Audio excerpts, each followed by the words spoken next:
The next video is about a man who dedicated his life to the University of La Verne and its students. For more than 40 years, Roland Ortmayer served as a coach, teacher, and mentor. Ortmayer passed away in October of this year at the age of 91. He is fondly remembered by the La Verne community.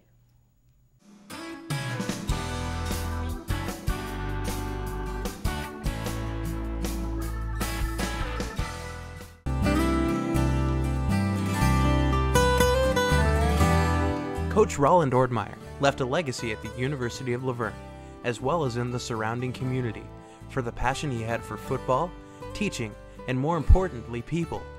To refer to him as just a coach would be an understatement. They once had a poll, and the poll was, who's the most valuable person at the University of La Verne? And Coach Ortmayer won that poll. They said you could get rid of the president, you could get rid of the deans, but you can't get rid of Coach Ortmayer because he is La Verne. He's what's best at the University of La Verne. And so we all saw that happen in front of us, and when you get a label like that, it sticks forever.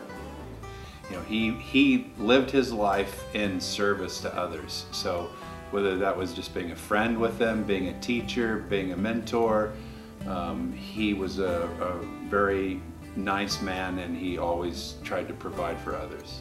Coach Ortmayer meant so many different things to each person. He was a coach, he was a mentor, he was a fill-in father person, he was a guide, he was a counselor.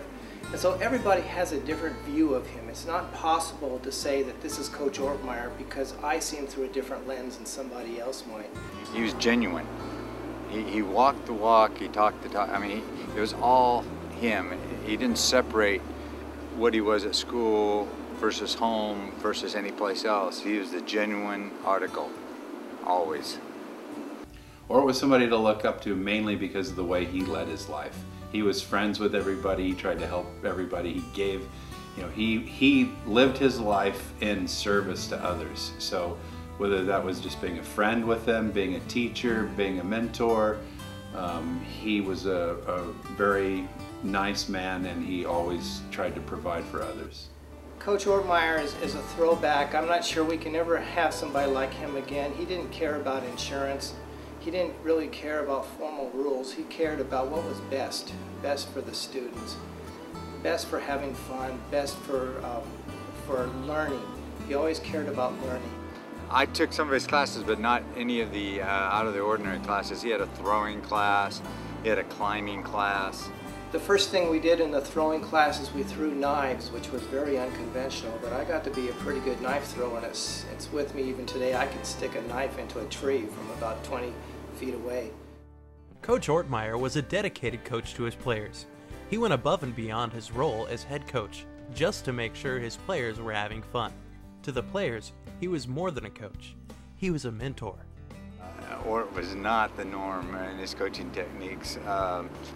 And as an assistant coach with him, it got to be frustrating at times, but practice was optional. They rotated themselves in at practice.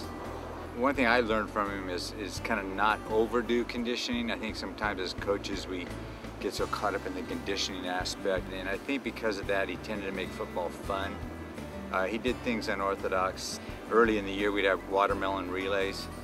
So you'd go buy a bunch of watermelons and divide guys into groups. You'd have to get this watermelon up and down the field so many times. Well, Coach Ortmayer, he just loved doing football. He loved being connected to it. So he washed the uniforms, he lined the fields, he was the person who took a major part in the transportation, and he mentored those individuals. He was involved in their lives, and he was very deeply involved in their lives. And so they were not just football players to him, they were extended sons to him. Ort loved more than just being on the field. He also loved the outdoors. I always remember Ort for the river trips. And I was able to take part in a couple of those spring trips, and then they became summer trips. So I remember Coach Ortmayer and Montana, and the same thing for me, because Coach Ortmayer meant going to Montana, it meant being a river guide for him. It meant making it so everybody could have this wonderful, wholesome experience on the river, even though Coach Ortmayer could not swim. Ortmayer's character was one that not many people possess. Ort was somebody to look up to mainly because of the way he led his life. He was friends with everybody, he tried to help everybody, he gave, you know, he lived his life in service to others. So whether that was just being a friend with them, being a teacher, being a mentor, he was a very nice man, and he always tried to provide for others. Roland Ortmeyer is a legend in small college athletics, gently guiding and teaching life lessons over half a century at the University of La Verne. He is a coach and friend that will truly be missed.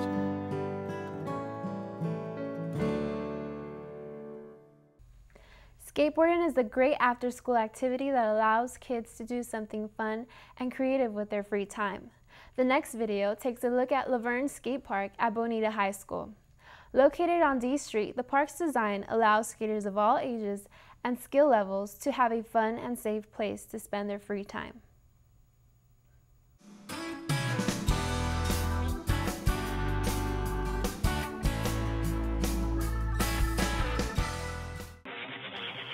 The skate park in La Verne, California is located on D Street, just south of Foothill. On the left-hand side of the Bonita High School parking lot, it is open after classes from 3 p.m. till dark, and on the weekends. The park was created by La Verne City Hall's Parks and Recreations Committee. It is over 15,000 square feet. A large influence on its design was Bonita High School's principal, Mr. Robert Ketterling. Skate park has worked out real well on our campus. It hasn't been a problem. Before the park was built, I went with some of the city officials to tour some other skate parks, and we saw some problems in those, and they corrected them in the design of it. For example, we went down to the skate park at Huntington Beach High School, and it was not fenced, so there would be skaters at the skate park during school activities, and that got to be a problem because, you know, these were guys who were not in school, and so they were kind of hanging around the campus, so that got to be a real issue. Also, because it was not fenced, they tended to have more crime around there, some minor drug trafficking, graffiti, stuff like that. And so I think City of La Verne has done a good job in designing the skate park and solving some of those other problems, so that's worked out real well. It's the design of this park that keeps kids coming back. Although it is considered a beginner skate park, kids of all ages and skill levels come to hang out.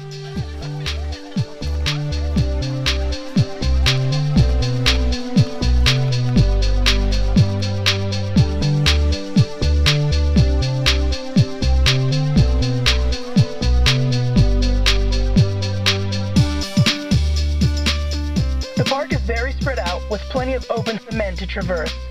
There are some small 1-foot to 4-foot mellow trannies, a 3-foot to 4-foot horseshoe bowl with a spine, multiple rails, various ledges, and a few street obstacles laced throughout the park, making it a fun place to skate for everyone. The layout of the park has a lot of room to sit and watch as well. Spectators can have a seat on the picnic benches in the back of the park, or hang out right near the action on a concrete ledge near the entrance. Hi, my name is Nick Mitzenmacher, aka Sunshine. I'm currently attending University of La Verne right now. After school activities, I like to go skate at La Verne Skate Park. It's kind of like my second home. I go up there after school pretty much almost every day. I skate with a couple buddies. It's a real safe community, you know, like if we get hurt, there's the fire department right down the street that can help us out. The skate park is a fun environment for these kids to do something positive and creative with their spare time. I think when we're here, it's like you're not like walking around getting introduced to like drugs or anything, and this just keeps you doing something, like not thinking about that stuff, but like how you do this trick and everything. So it's really fun and everything. It impacts them. It's something about it just probably gives the kids, it's like anything they try and do, it's something that, it's in their heart. That's what they feel, they like it. Gets their energy going, and it's a safe thing to do. As long as they're following the rules and, taking care of, they'll have fun. If I were here, I'd probably be on the couch playing, I don't know, probably watching TV or sitting down on the computer or something. My name's Robert Marquez. I've been skating for like 9 years. Come here because it's a lot of freedom. That's what I like to do, skateboard and stuff. That's why I'm here.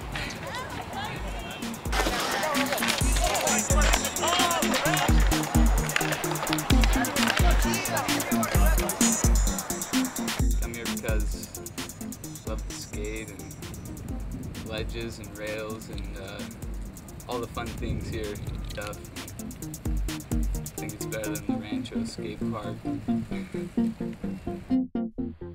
If you would like more information on the D Street Skate Park in Laverne, you can go online to SoCalSkateParks.com. Thanks for joining us for Laverne Spotlight. If you have ideas for future segments, send them to us at the email address at the end of the show. From all of us here at Laverne Spotlight, I'm Anais. Good night.